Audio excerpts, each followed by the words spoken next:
Actually, when Graham and Mark and that went to Hong Kong 92, Mark said one of the biggest things that freaked him out was Sigong was doing the form. Back in the day, Sigong would do some of his own training, hit the bag and stuff himself. It wasn't all teaching. So he was doing the form on his own. And then Mark and I went up to him, and they I think two of them, they held his foot out just to feel, and they were pushing, and they're like, all right, on 3, we'll let go. Let's see what happens, right? So if someone's pushing on your foot out and they suddenly let go, what should happen? Pardon? Are you saying what normally happens to people, or What normally happens? What normally happens? Springs back, right? And we're all taught forward for. So when we cheese out, when cheese out and someone says, take your hands away, and you're like, yeah, that was forward for, so I got it. So we talk about springiness and stuff like that. So what happened when they jumped away, took their hand away? You know what happened? Nothing. His Sigong's arm didn't even spring forward a millimeter. It's like they weren't even there. And he said, and Mark said on the way back home, back to the hotel, the motel, wherever they were staying, they actually thought he's spiking their drinks because it's magic. Because they couldn't explain it with physics. They're like, where is that force going into? And this was another big mind-blowing thing for me when I went there. Like halfway in my stay there, the Sigong was saying, you shouldn't transfer your weight down to the ground. So this is what I know I was taught when I was in Sydney, that you transfer the force down to the ground. He said that's a very, very, very elementary level of Wing Chun. But I said, yeah, but you stand on a mahjong piece and you get people, Richard was pushing you when he was standing on the he said, you know what he said? He said, that's because the Guaylo likes to see that kind of thing. He said, the white guys, he said, it's impressive for them. So it's a good party trick. But he said at a high level, you wouldn't. Why would you transfer weight down to the, because you're making yourself heavier, then you can't kick, you can't be agile. Ultimately, you want to have it that force doesn't enter. And then last year he wrote a question. He says, how do you guys, to his students, he said, figure it out. He gave everyone 2 months. Figure out, how do you explain, where does my force go? Because you can't kill energy. Science tells us you can't kill energy, right? Where does it go? If it doesn't bounce back, come here and bounce back there, where does it go?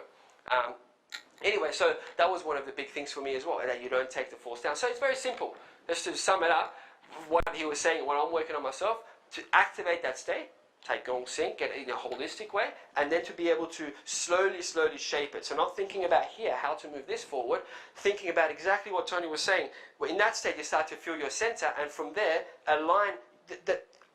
The Tan sound knows where the exact path it's going to take and exactly where it's going to end up. It's already there. Mentally, it's already there before physically you fill up that space. It is not that your mind is up to here and you're driving it here aimlessly. And this is a big thing. That in itself, on very, very, very good days, or when Sigong used to correct me, you can actually rest into that. So because this kind of thing, if I'm holding it, and even if I'm very relaxed holding it, moving it, I can't rest into that. I'm holding and moving. Whereas with this, if there's already there, you can you can rest into it and the arm moves by itself. Sigong said he would stand on the rooftop when he was living with Ip Man, and he said he stood there and he said, I'm not gonna move my arm physically. And I said, well, you there for? He said, I just stood there and thought, I want to do Tan Sao. I have the intention of doing a Tan Sao very deliberately. And I said, how long did it take you? Hours? He said, I don't know. There was no concept of time, but I stood there for a long time. And that's how he would practice his Sifu Tao. So it would take hours for him to get it. So he wouldn't move muscularly until that happened. Yeah. And then within that, the feeling, from my own personal feeling when I've felt that state, is that it doesn't feel structural. It doesn't feel like there's a structural alignment. So we're taught, shoulder, elbow, driving here. It doesn't feel like that. It feels really, really, really like nothing. It feels like it's fluid.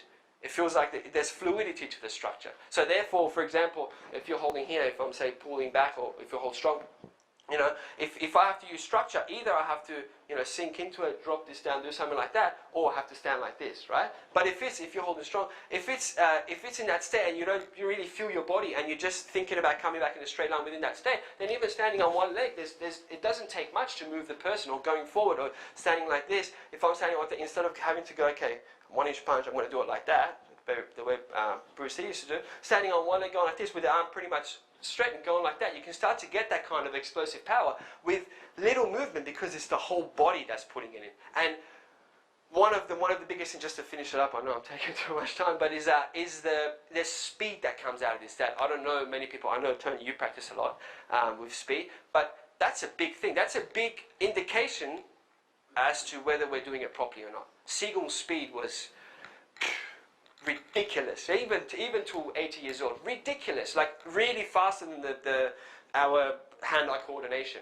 right? So speed, not of just the arm, not of just the legs, but of being able to move your mass. And this is that's a very big thing. So for example, if I'm and I'll have a play workshop, please come and ask me.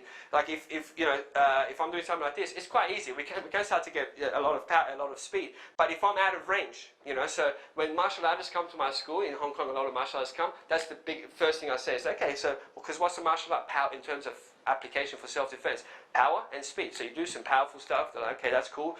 And then you say, okay, so you use your martial arts to block my punch. Okay, what I want to be doing is I want to be out of range. So how can I come in and touch their chest before this guy does this? And that's from that state. So being able to stand here. If I do something like this and you fair dinkum try to stop it, maybe you can. You probably can. We'll see. So from here, if I do something like this, and you watch for pre-movements in the body. Yeah, like that. So sort of there's a little, like that. So it's like you have to pull the bow and arrow back before you release it, right? Whereas if, like Tony was saying, you're already there. If you're in that state, because if you're not in that state and you think, okay, I'm already there, their muscles are still going to override that intention, so you still have to do something. Whereas if you're in that state, so freedom of movement, all of that kind of stuff, and you can focus that forward, yeah, so from here, yeah, you can start to, and they will have power. Even if it does touch it, it'll be hard to stop. Or the pivoting one, Susanna's not here, but if in Susanna's, in her seminar, Siegel talks about, he gets someone to, this is the speed of Siegel. Is she there, Susanna? Hi, Susanna. She was hiding behind someone else. So, in one of, and she was translating, and you remember one of his students got up, and Siegel, I think it was a BLG seminar, rolled up a piece of paper, and said, so Siegel was here doing this part of BLG, right? And he said to the guy to stand back there with a piece of paper, rolled up paper, and he said, as soon as you see me move the paper down. That's all you have to do. And then, so Seb put it on a phone and sent it to me, so I started watching it all over. Even watching it from a phone where you can see his whole body, it looks freaky. It looks like an alien. Like, how do you get from there to there before the person can respond? Yes, I think this is a good exercise for us to practice. And it's carpet here now, but later on I'll take off my socks. So we can start by doing it like this. So if there's a standing there, maybe I'll take my shoes off. So from here, if you're holding the hand there, if I'm going to turn and pivot, so Siegel was doing it like this, right? So you couldn't even see the person. But let's say if we pick halfway, so he's up to, let's say, my shoulder.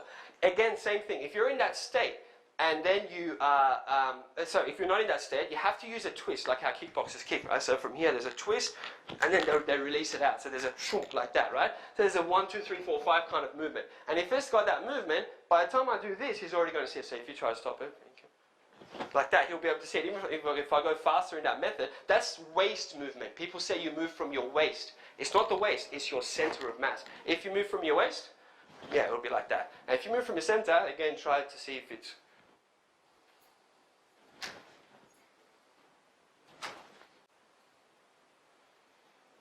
Yeah, and it's got power as well, right? So then you can start, and then slowly we can start taking the target back. Maybe again in 40 years we'll be able to do what Siegel can do. But if you start to feel that state, put it to practice with speed. Put it to practice with in Chi-Sao and all that kind of stuff. Any questions? I really didn't plan to take this much time, but any questions? No? All good? Yeah? Yeah, got one. Just back on what you were talking about before, where you say about the weight goes straight back, or doesn't go into the stance. Yeah. I asked Siegel that question in a seminar years ago. Yeah. At the time he said he doesn't know. Right. And you said he sent you all off to think about it. Did anyone come back with some conclusive thoughts on where that thoughts go?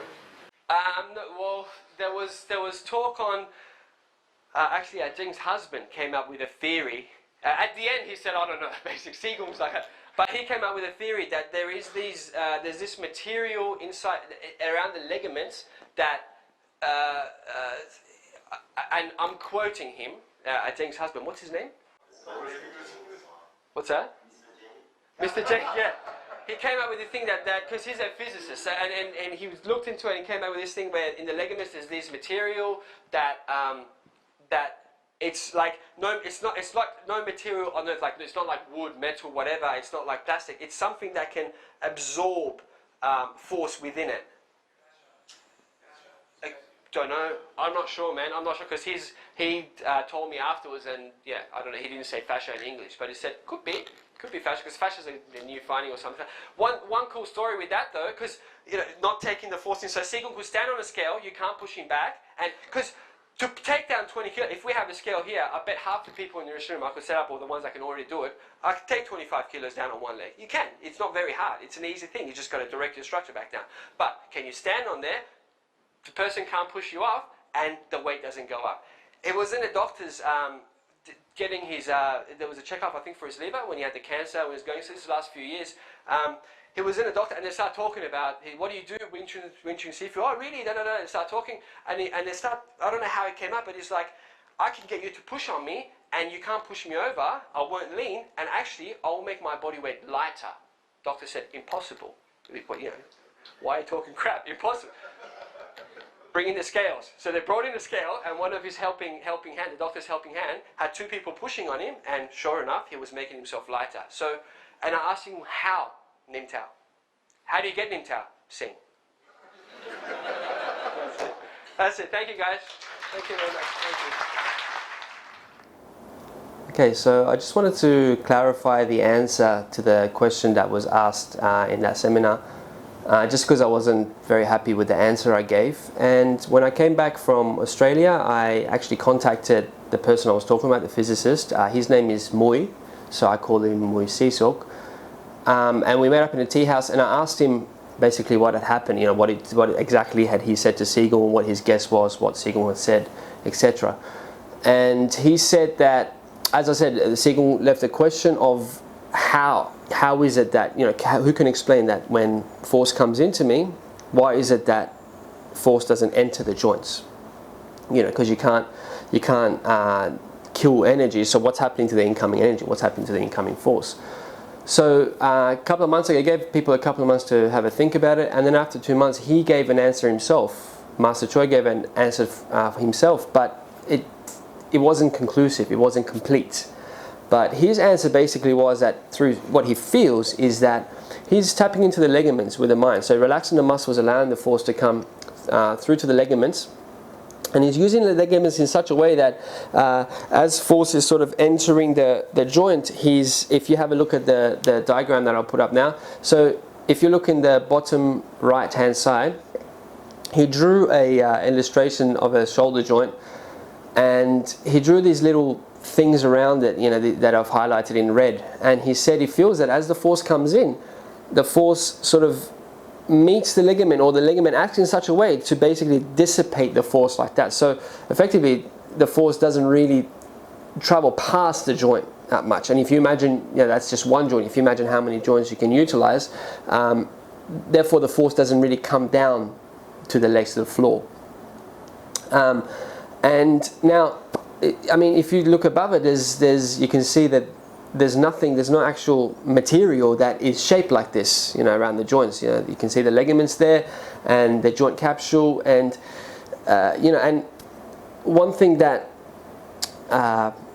Moy added, he said Siegel would use the Chinese word for ligament, but that's his feeling, and he would say ligament, but we don't know if there was other connective tissues involved. There was talk of fascia, which is somehow kind of a newish finding, and we don't know much about it. It's not in the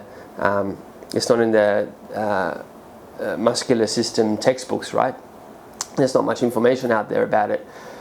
And there's tendons, there's all these other kind of connective tissues that can be all used, but Siegel would use the word ligaments. And basically, he still, if he's using the ligaments like that, Mui said, he asked Siegel, but what if, let's say if we remove that material, let's say if you are using ligaments and it was shaped like the way you drew it, even if we put like a material, let's say rubber in there, there's still a time issue, because as force comes in, maybe the rubber could absorb the impact of the incoming force for a second, but if you continue applying force into it, eventually something has to give, right? Because of Newton's third law. So everyone knows Newton's third law. If you have a look at it, if you see these two figures, they're pushing on each other, and if they're both standing on a wheel, so every action has a reaction, right? So as they're pushing in, they would both push each other away if they were weighing the same. If one of them was standing on a wheel, the other one standing on the floor, because of the ones on the floor has more grip, it would push the other one away. And so Moy decided to put that to test. So he asked Sigung, can I bring a board with a wheel? And we see if you can do it that way as well. He said, yep, bring it in. So he brought it in, Sigung went on it, and we pushed on him. Sure enough, the wheel wasn't going back, and he wasn't toppling over. And then we tried it, I tried it myself, and couldn't do it. You know, as I was pushing myself, either my body will go back, or if I took the force down, the wheels will start to, I was unbalanced. So then one thing that Sigung also said is he believes he's using the ligaments, and with the power of the mind, we have the ability to use the ligaments similar to the ways that, let's say, birds use their limb. If you imagine a bird, if you imagine an eagle or a hawk, they can lift up a deer, you know, and fly away with it. And even if smaller birds, he was saying, if you imagine a smaller bird, their bodies are much bigger and heavier than their legs. And even if a bird is injured, it's only got one leg, they can still hop around on it and, you know, be able to take that weight, even though the leg is very skinny. He said there's a difference between that compared to, let's say, a tiger, which he said, look, animals naturally move a lot less tense, naturally move gracefully and more relaxed than human beings do. You see the way a cat moves, or even a big cat. But still, he said a tiger is using still muscular force, like it's a loose muscular force, but it's still muscular force. Whereas a bird, you can see how skinny they are, how thin their legs are, they don't have much muscles. So he sort of gave that analogy about how he's tapping into the joints. And I've put this out in various videos about stories about how strong he was. You know, so he was, when in his younger years, he was able to do the human flag, where you hold onto a pole and sort of hold your body parallel to the floor. Or there's a story where they took industrial bags to new territories in Hong Kong, and they filled it up with rocks until the bags were huge, and you have to lift them like that. He reckons it was 50 kilos at least each bag. He would hold one in each arm, and he would figure out how to basically move them around using his mass. So walk around with it, spin around with it. And he said he couldn't walk straight with it because they were so big. He would have to sort of move his center around like that. In terms of flexibility, he said once you can expand the joints and penetrate the joints with the mind in such a way and expand them, then you naturally get flexibility in the joints. So he could put his legs behind his head, or he could get into a full lotus position, and he would, as he's in full lotus position, he would push down with his knees and lift his body up. So utilizing the power of the hip joints to hold his whole body upright. One thing he could do with the pole form, and he could correct me to do this as well, but I would struggle, but I would still get the pole off the ground.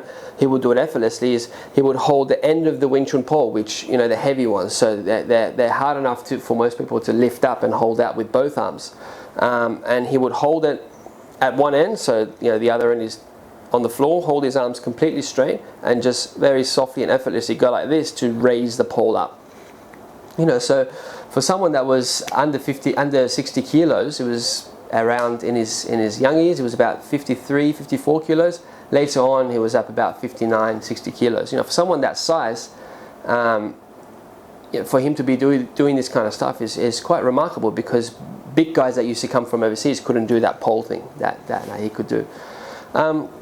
So when he was talking about his strength of, the way he could utilize his body to move inanimate objects and just strength in general, I asked him, so is that the same as when a mother lifts up a car, if a baby's underneath it? And we've heard lots of stories. I've actually seen a video of a helicopter crashed into a river, and this guy's friend was underneath, and I saw the video of it. The guy picked up the helicopter and pretty much just threw it to the side and to save his friend. And when they interviewed him, they said, how did you do that? I said, I wasn't thinking. My friend was underneath. I just threw the helicopter to save him. So I asked him, are these people tapping into the same thing? He said, yes, they're tapping into at that moment, they're tapping into the same sort of Nim Tao, if you call it, which is what he calls it. And then cheekily I said, does that mean that, in your younger years you could hold up a car and he very seriously said, my only restrictions would be if my joints could handle it. You know, so it's quite remarkable, the stuff that he could do. And I just wish it was around that we could put him under test. You know, there's even in the last 2 years since he passed away, there's a lot of things coming out about you know, the studies on meditation on the brain, yoga, all this kind of stuff. More studies happening on fascia, which is quite a new thing, which you know, we don't know much about. And actually, he was scheduled to go to Australia to do an MRI to see what's happening inside his brain. You know, because there was an old student of Jim Fong, so Seagull's grand student, that was a doctor and had access to an MRI and said, we can put you in and see what lights up. You know, you're claiming that you're feeling the back part of the brain or different parts of the brain activating. So let's see what lights up. Let's see what's going on in the brain, in the body. Unfortunately, he fell ill the last few years and he couldn't really fly long flights, and for that reason it never happened, you know. But, you know, that puts it on the rest of us. And to think that Master Choi was the only person that could do this, you know, his level was the highest that I've come across, I've seen on the internet and stuff like that. Is by far the highest level I've come across. But to think that he's the only person in the world that was ever able to do this, or that's able to do this, I think it's a little bit closed-minded and arrogant. So, you know, there must be other people who have lived that have had that same thing, or that are out there now that are like that. And we ourselves, you know, there's a handful of people which are now on the path that Master Choi set us on, you know. And personally myself, I can start to feel some stuff now, and I'm just the tip of the iceberg. If his skill was the iceberg, I'm just a tip, really 1/10, 1/20th of what he could do, if that. But, you know, even the stuff that I can do where I can, you know, relax my bicep or relax different parts of the body, or, you know, I'm 65 kilos, I can take force from people that are 100 plus kilos, and move my joints still, and I can stop them from moving in that same movement. So I can feel some stuff, and even though it's very, very, very elementary stuff compared to what he was doing, I feel that, you know, if I go under test in some ways, something should show up in terms of, you know, some different part of the brain lightening up, or, you know, obviously we can feel and see that the muscles are relaxing, but, you know, maybe with the machine we could see deeper as to what's happening. So so if there is anyone out there that knows anyone with a machine that wants to sort of put it under test, please do contact me. I'm open. I'll fly to anywhere to try to do it, because I know his last wish was, you know, was to be able to explain what's happening. In talking to his wife, she says that in the last years he was always in thought, always, you know, he was reading newspapers, books, documentaries on TV, anything. He was just trying to figure out, he was trying to answer what he was doing, trying to figure out what's happening. And he said that, you know, he hopes that one day, 2 wishes. One thing is, hopefully his students can figure out a faster way to teach it. First we have to get it to that level to be able to teach it. And the second wish was, you know, he hopes that science could somehow explain what's happening. And I hope so too. But anyway, I thought I'll just clarify that question. And if you've got any other questions, comments, please get in touch with me. Thank you.